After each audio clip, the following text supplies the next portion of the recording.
Hello दोस्तों, welcome to पाठशाला place. हम लास्ट वीडियो में डिस्कशन कर रहे थे संगम काल। संगम काल या संगम साहित्य,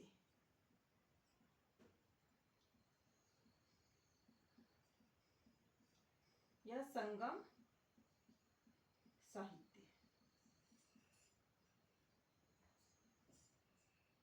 संगम काल की बात की जाए या संगम साहित्य की बात की जाए तो ये कौन से एरिया के, अगर इंडिया के हिसाब से देखा जाए तो इंडिया के लोकेशन के हिसाब से अगर इसे चेक किया जाए तो ये था दक्षिण वाला हिस्सा, जिसे प्राचीन समय में क्या बोला जाता था?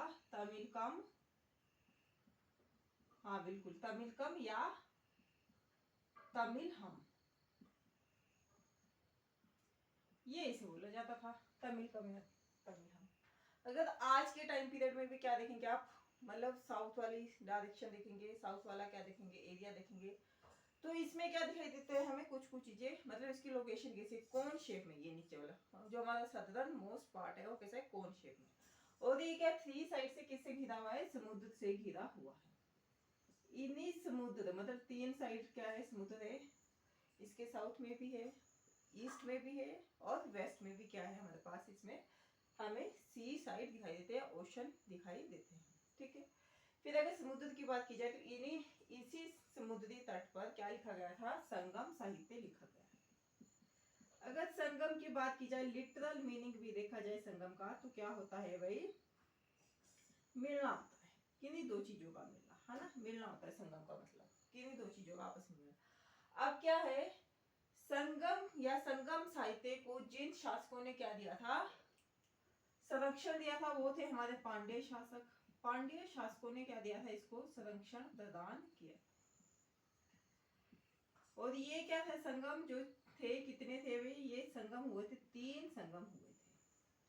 कितने संगम की अगर बात की जाए तो हमें तीन संगम दिखाई देते हैं। अगर पहले, दूसरा और तीसरा।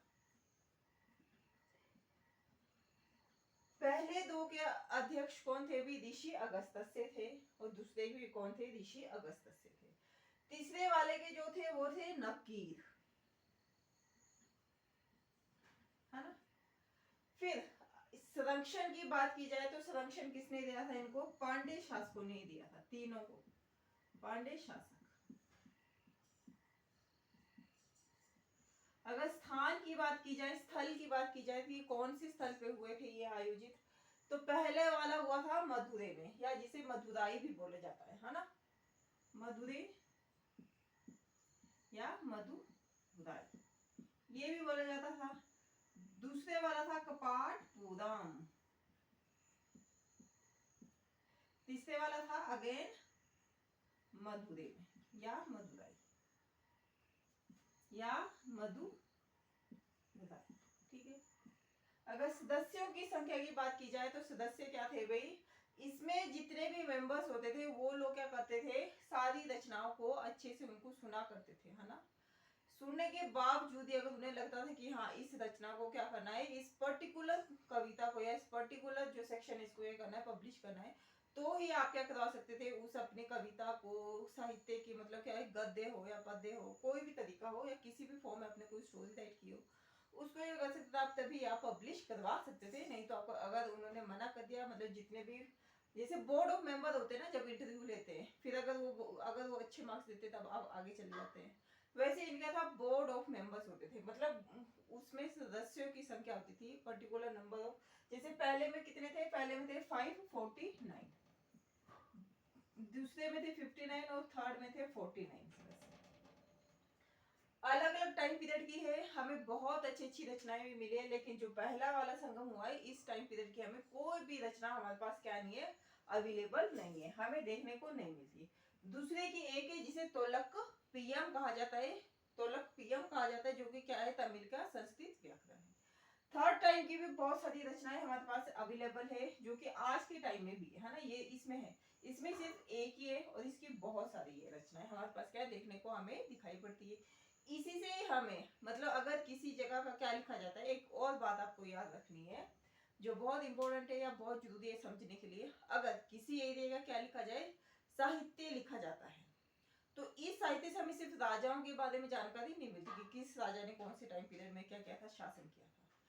इससे हमें ये भी जानकारी हासिल होती है कि क्या है कि उस टाइम पीरियड में सामाजिक दशा कैसी थी, लोगों का जो सामाजिक ताना बाना था, या जो सामाजिक स्तर पे कितनी सारी अच्छी बातें थी, कितनी सारी बुरी बातें थी। धर्म के हिसाब से भी हमें क्या पता चलता है, साहित्य से ही पता चलता है। अगर किसी जगह का साहित्य लिखा जाता है तो उससे हमें धर्म के हिसाब से, आर्थिक तरीके से या राजनीति के हिसाब से क्या क्या चीजें फॉर्म में थी, कौन कौन सी चीजें उस टाइम पे की जाती थी, है ना, व्यापार वाणिज्य। और जो लोकल, जो आज के टाइम में चला है ना, लोकल टू वोकल, मतलब लोकल से क्या लोकल चीजों को प्रमोट करने का सिस्टम चला है ना, वो क्या है, इन सारी चीजों की जानकारी हमें किससे मिलती है, साहित्य से पता चलती है। क्योंकि साहित्य में कोई ना कोई टर्म ऐसी आती है, कोई ना कोई कड़ी ऐसी लिखी होती है जो कि आम जिंदगी के ऊपर लिखी होती है। तो संगम साहित्य से भी हमें किसके बारे में पता चलता है, तमिल या दक्षिण वाला हिस्सा, इसके बारे में हमें इतिहास के बारे में जानकारी हासिल होती है। फिर नेक्स्ट जो टर्म है वो है भाई हमारे पास, संगम साहित्य को क्या किया गया है, दो चीजों में डिवाइड किया गया है। संगम साहित्य क्या है, ये दो चीजों में इसको क्या किया गया है, डिवाइड किया गया है। जैसे पहला क्या है, अगम, और दूसरा क्या है हमारे पास, पूरम। अगम और पूरम।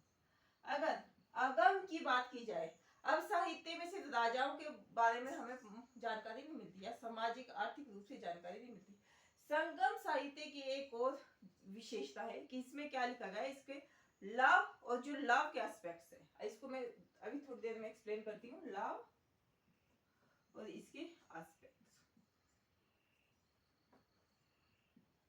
इसको क्या बोला गया है, जो जो जो साहित्य, जिस साहित्य में लव या लव को एक्सप्लेन किया गया है, या लव के ऊपर कोई स्टोरी लिखी गई है, लव के ऊपर कोई पोएम लिखी गई है, उसे क्या बोला गया है, अगम बोला गया है। और पूरम उसे बोला जाता है, पूरम की बात की जाए तो जो राजा है, राजा ने कोई वीरता का काम किया, ब्रेवरी का वर्क किया, तो फिर किसमें, पूरम में वो इंक्लूड होगा।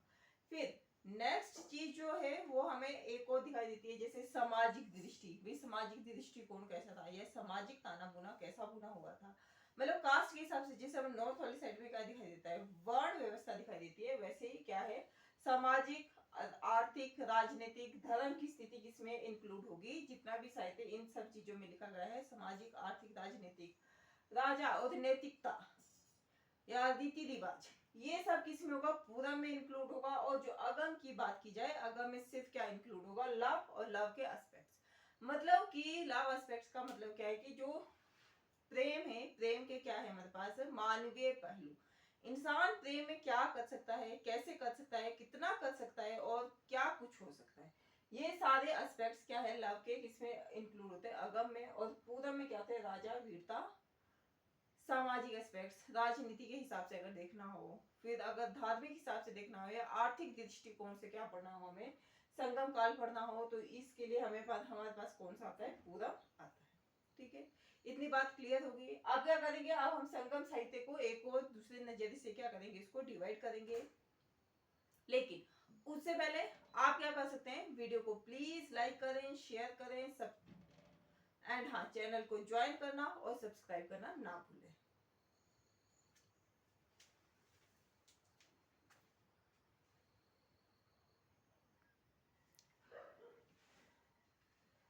अगर बात की जाए संगम की, तो संगम साहित्य को क्या किया गया है भाई, दो टर्म, तीन टर्म में, मतलब ऐसे डिवाइड किया गया है, तीन हिस्सों में से क्या किया गया है, डिवाइड किया गया है। ठीक है, जैसे पहला है पत्थु, पपातु, ये ऐसी टर्म है, क्या कर सकते हैं, इथु, थोके। फिर है पदी, नेन, कील, कंकु। ये ऐसी टर्म है, और इसे क्या रखना है, आपको याद रखना है, क्योंकि इन्हीं टर्म्स में से भी कुछ पूछा जा सकता है। जैसे ये पूछा जा सकता है कि इथु थोके क्या है ना, तो इसे क्या रखना है, ऐसे याद रखना है। इनको क्या, संगम साहित्य को मोटे तीन इसमें क्या किया गया है, मोटे तौर पे डिवाइड किया गया है। ठीक है, फिर क्या है, इसमें क्या है, 10 छोटी छोटी पोएम्स हमें दिखाई देती है, 10 संक्षिप्त पद है, 10 क्या है, छोटे छोटे पद है। इसमें क्या है, 8 छोटे छोटे पद है हमारे पास दिखाई पड़ते हैं, इसमें भी, इसमें भी। और ये क्या है, 18 पदों का समूह। छोटी छोटी पोएम्स है, लेकिन जो ये पत्थु पपातु है इसमें क्या पता चलता है हमें, मतलब कि जो चोल राजा थे कदिकाल उनके बारे में और पांड्य शासकों के बारे में हमें इसके बारे में जानकारी हासिल होती है। फिर इत्तू तोके से भी हमें क्या होता है, शासकों के बारे में जानकारी हासिल होती है। ठीक है, और बहुत अच्छी अच्छी पोएम्स है इसमें, 8 अच्छी अच्छी पोएम्स का क्या है, संग्रह है। और इन्हीं संग्रहों को क्या बोला गया, उत्कृष्ट कृतियां मानी गई है। इनको उत्कृष्ट का मतलब कि बहुत अच्छी लेवल की क्या लिखी गई है, पोएम्स लिखी गई है। फिर पदिनेन कीलकंकु क्या है, ये 18 छोटी पोएम्स का समूह है, मतलब 18 छोटी छोटी पोएम्स इसमें हमें दिखाई पड़ती है। जिसमें क्या है, हमारे पास एक कुरुल नाम से क्या है, एक ग्रंथ है, जिस कुरुल नाम से एक ग्रंथ है जो कि क्या है, तिरुवल्लूर ने लिखा था। ठीक है, या इसे रचा गया था।